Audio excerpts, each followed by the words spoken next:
Essa noite eu quero falar sobre Jesus Cristo. Quero fazer a pergunta: quem é Jesus? Muitos de nós temos cruzes gravadas em nossas Bíblias ou penduradas no pescoço, mas não conhecemos realmente Jesus. Você sabe, quando você chega ao Brasil, ao Rio de Janeiro, há uma enorme estátua de Jesus. É um marco do Rio, de dia e de noite. Ela tem 40 metros de altura.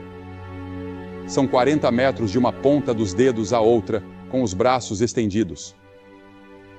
Alguém chamou este ano, neste país, de o Ano de Jesus. Uma das emissoras transmitiu recentemente uma minissérie sobre Jesus. Minha filha escreveu um livro chamado Só Me Dê Jesus. Há um movimento entre os adolescentes que faz a pergunta: o que Jesus faria? Quase todo mundo já ouviu falar de Jesus, mas milhões não sabem realmente quem ele é. Eles não o têm em suas vidas e em seus corações. E o mundo hoje está à procura de um Messias que venha nos salvar. Muitos anos atrás, o profeta Ezequiel disse: procurei entre eles um homem, mas não encontrei nenhum. Em outras palavras, Deus estava procurando alguém sobre quem ele pudesse colocar sua mão, abençoar e usar.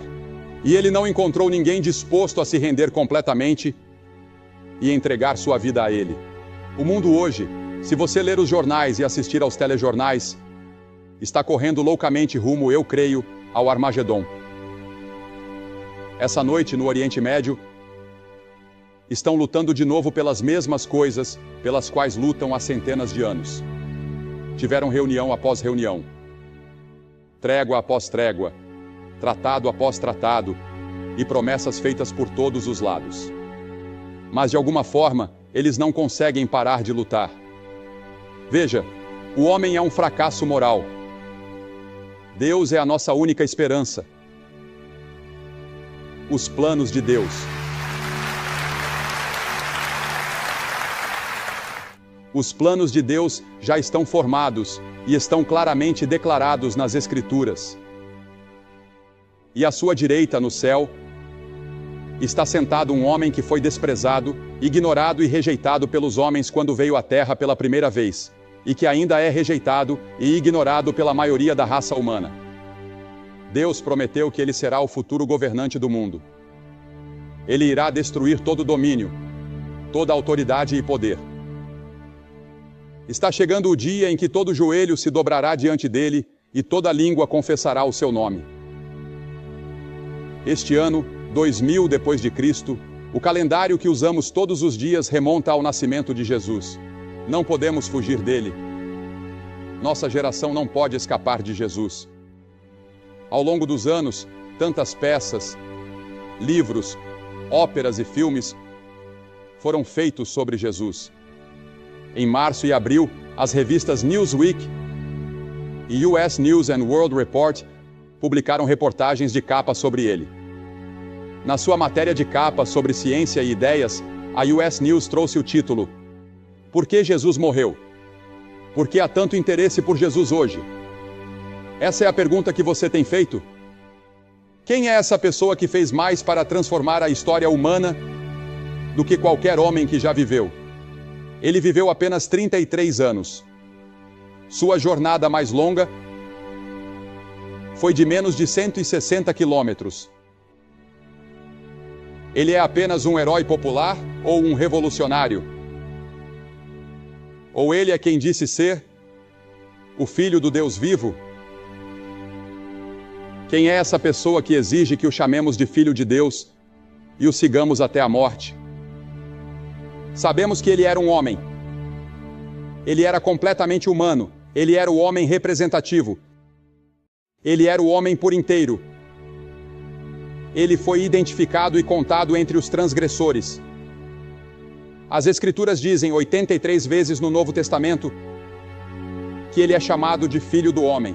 Há muitos lugares nas Escrituras que nos lembram de sua humanidade. A Bíblia ensina que ele teve fome.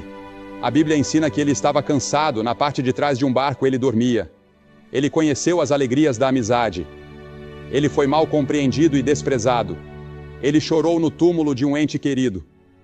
Ele teve que lutar contra a tentação e suportar a decepção. Ele afirmou ser o único Filho de Deus antes que o mundo existisse ou antes que a raça humana existisse. Ele disse: no princípio era o Verbo, e o Verbo estava com Deus, e o Verbo era Deus. E Jesus disse: antes que Abraão existisse, eu sou. Com essas palavras, Jesus se separou de qualquer outra pessoa que já viveu. Em outras palavras, Jesus disse: antes que Abraão nascesse, eu sempre sou o eterno presente. Não há passado com Jesus e não há futuro com Jesus. Tudo está no sempre presente. E Ele está falando com você essa noite. E Ele está falando com todos nós, coletivamente e individualmente. Em Colossenses 1 diz: pois nele foram criadas todas as coisas que há nos céus e na terra, visíveis e invisíveis, sejam tronos, sejam dominações, sejam principados, sejam potestades. Tudo foi criado por Ele e para Ele. E Ele é antes de todas as coisas, e por Ele todas as coisas subsistem. Todo este estádio se despedaçaria se não fosse pelo fato de que é Ele quem o mantém unido. A declaração de Pedro em Mateus 16:16. Tu és o Cristo, o Filho do Deus vivo.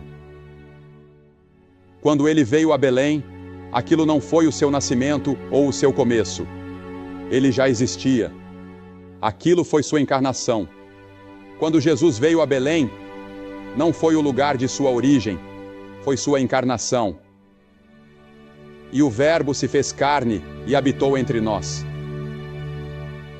Sabe, é interessante para mim que Jesus nunca pediu desculpas pelo pecado. Ele desafiou outros a provarem qualquer erro em seu pensamento ou em qualquer coisa que ele tenha feito. Como explicamos Jesus em comparação com qualquer outro indivíduo que já viveu? Como explicamos Jesus em relação a qualquer outra pessoa? Qual é a causa básica do ódio, da ganância, da luxúria, da guerra hoje, da injustiça racial e da divisão racial? Jeremias deu a resposta: o coração é mais enganoso que todas as coisas e desesperadamente corrupto. Quem o conhecerá? O rei Davi disse: em pecado me concebeu minha mãe. Eu nasci em pecado, disse Davi. Ele disse: fui formado na iniquidade. A Bíblia diz em Mateus 15 que do coração procedem maus pensamentos, homicídios, adultérios, prostituições, furtos, falsos testemunhos e blasfêmias. Eu acho que precisamos fazer algo a respeito das armas. Mas esse não é o verdadeiro problema. O problema mais profundo está em nossos corações.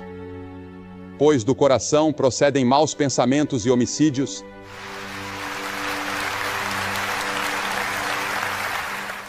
e adultérios, e furtos e blasfêmias. Todas essas coisas vêm do coração dos homens e das mulheres. Como você explica Jesus, sua autoridade? Ninguém jamais falou como este homem falou, diz João 7. Ele perdoava pecados. Nenhum outro profeta jamais perdoou pecados. Maomé não tentou isso. Buda não fez isso. Ninguém mais na história jamais disse: teus pecados estão perdoados.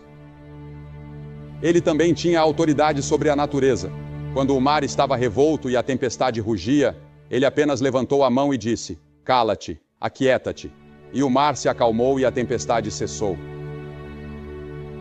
Ele tinha autoridade sobre as doenças. Toda pessoa doente que veio até ele com fé e que ele tocou, foi curada. Mas e quanto à sua morte? Diferente de qualquer outra pessoa que já existiu.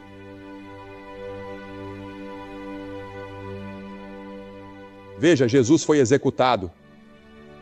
Ele foi tratado como um criminoso. Ele levou sobre si os nossos pecados. Ele se fez pecado por nós, aquele que não conheceu o pecado. Você consegue imaginar uma pessoa sendo a própria encarnação do pecado? Foi isso que Jesus foi na cruz. Isaías 53 diz: o Senhor fez cair sobre ele a iniquidade de nós todos. Em 1 Pedro 2:24 está escrito: Ele mesmo levou em seu corpo os nossos pecados sobre o madeiro. Miqueias diz que todos os nossos pecados foram lançados nas profundezas do mar. Eu estava lendo hoje sobre um lago na Rússia, que é o ponto de água mais profundo do mundo, com milhares de metros de profundidade. Nossos pecados estão sepultados nas profundezas do mar. As Escrituras dizem que por causa do que Cristo fez na cruz, Ele se fez pecado por nós. Ele foi executado por você. Ele tomou o seu juízo e o seu inferno. Você nunca precisará ir para o inferno. Você nunca precisará comparecer diante do grande trono branco se estiver em Cristo. Mas todos os outros irão. A Bíblia diz que chegará o dia em que Ele julgará o mundo inteiro. E você estará diante de Deus no grande julgamento. Centenas de vocês que estão aqui esta noite. E você não estará com uma grande multidão como essa. Você diz: vamos nos divertir quando chegarmos lá. Não, você estará sozinho. Você vai estar diante de Deus sozinho e prestar contas do que fez com Jesus e de como viveu a sua vida. E muitos de nós vamos ficar terrivelmente decepcionados e vamos clamar por misericórdia, mas será tarde demais. A Bíblia diz que clamaremos para que as rochas e as montanhas caiam sobre nós e nos escondam daquele que está assentado no trono, mas não poderemos. E a crucificação de Cristo é uma pedra de tropeço para muitas pessoas, porque parece loucura. A Bíblia diz: para os que perecem, é loucura.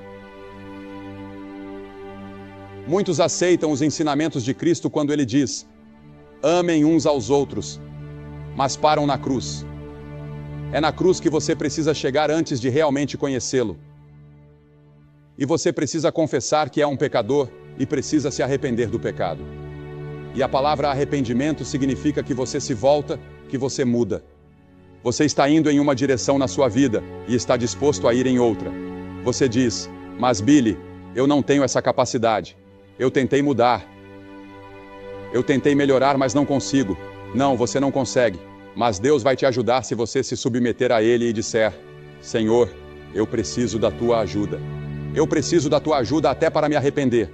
Eu preciso da Tua ajuda até para ter fé, para crer com o tipo de fé que eu devo ter. E você? E então há a ressurreição dele. A Bíblia diz que o levaram e o sepultaram após sua morte. Mas no terceiro dia, ele ressuscitou. E ele está vivo esta noite.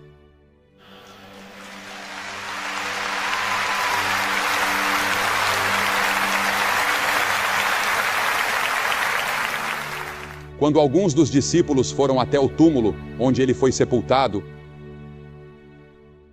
havia 2 homens ali, 2 anjos, que disseram: por que buscais entre os mortos aquele que vive? Ele não está aqui. Ele ressuscitou. Jesus está vivo. E o que inspirou os discípulos a irem pelo mundo inteiro com o Evangelho foi a ressurreição.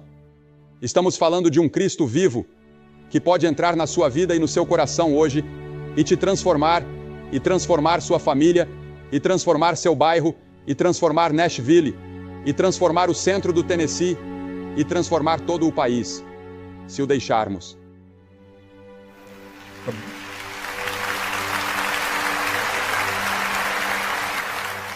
A Bíblia diz que, se com a tua boca confessares o Senhor Jesus e em teu coração creres que Deus o ressuscitou dos mortos, serás salvo.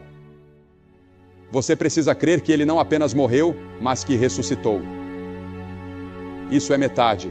Uma metade é que você se arrepende. Você vem e diz: ó Senhor, eu sou um pecador. Me arrependo por ter pecado. Por favor, me perdoa e me ajuda a mudar. Mas então você precisa viver a vida. E ali o Cristo ressurreto está, através do Espírito Santo, para te ajudar a viver a vida depois que você veio a Cristo.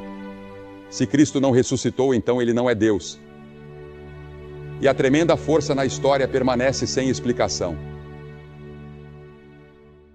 O apóstolo Paulo, no caminho para Damasco, estava perseguindo cristãos e matando cristãos. Ele odiava Jesus. E um dia houve uma luz brilhante, e ele caiu de joelhos e soube que era Jesus. E ele disse: "Quem és tu, Senhor?" Em Atos, capítulo 9. E essa é a pergunta que você precisa responder. Quem é Jesus? Essa é a pergunta da nossa geração. Quem é Jesus? Jesus afirmou. Se Jesus afirmou ser Deus sabendo que não era, ele foi um enganador. Se ele achava que era Deus e não sabia a diferença, ele era um lunático. Jesus foi quem disse ser Deus manifestado em carne. Pense nisso. O Deus Todo-Poderoso, que criou as estrelas e os planetas e todo esse universo, e que sustenta tudo isso. Ele é aquele que quer entrar na sua vida e no seu coração hoje à noite de uma forma nova. Talvez você seja membro da igreja, talvez você tenha sido confirmado e batizado e feito todo o resto. Mas lá no fundo, você simplesmente não tem certeza. Você não tem certeza de que está pronto para se encontrar com Deus. Você não tem certeza de que escapará daquele grande julgamento.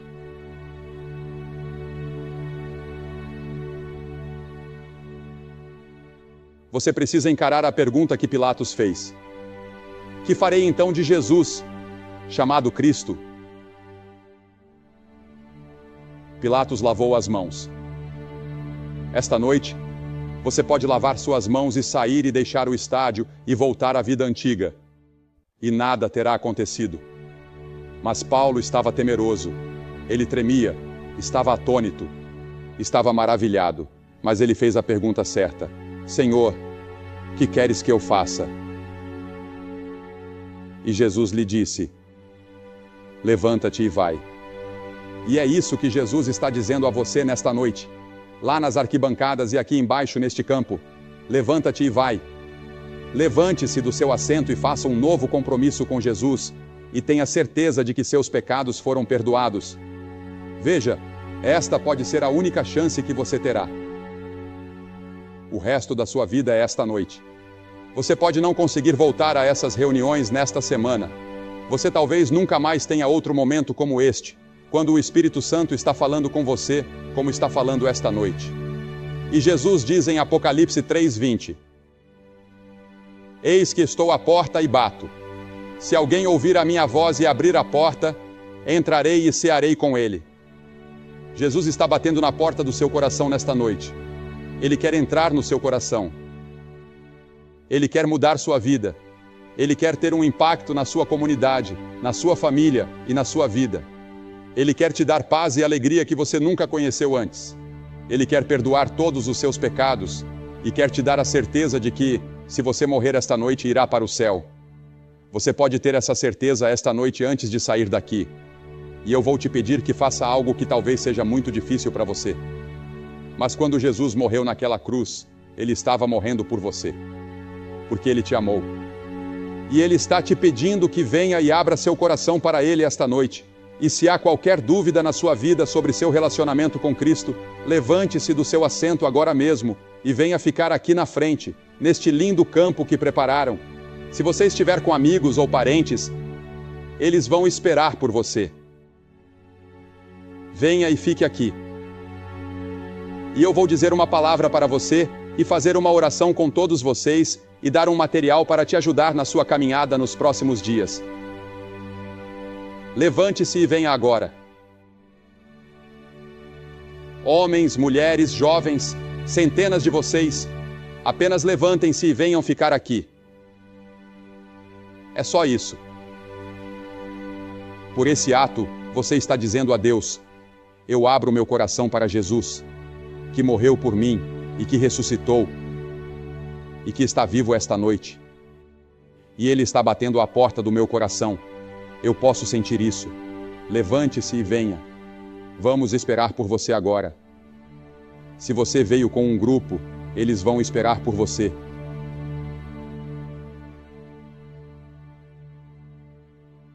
Se você veio de ônibus, eles vão esperar. Há tempo de sobra.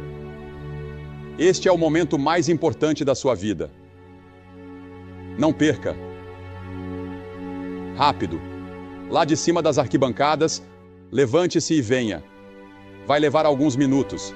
Vai levar uns 4 ou 5 minutos. Então venha. Estaremos aqui para orar com você, conversar com você e te ajudar.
Agora, enquanto vocês ainda estão vindo, eu quero dizer uma palavra a todos vocês que estarão assistindo pela televisão e vocês podem fazer seu compromisso aí mesmo, onde estiverem. Você pode estar em casa, pode estar em um quarto de hotel, eu não sei onde você está, mas Deus está falando com você, faça seu compromisso.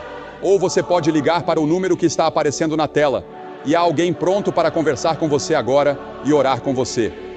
E nós vamos te enviar o mesmo material que vamos entregar para as pessoas que estão aqui esta noite. Você pode fazer seu compromisso. Faça agora.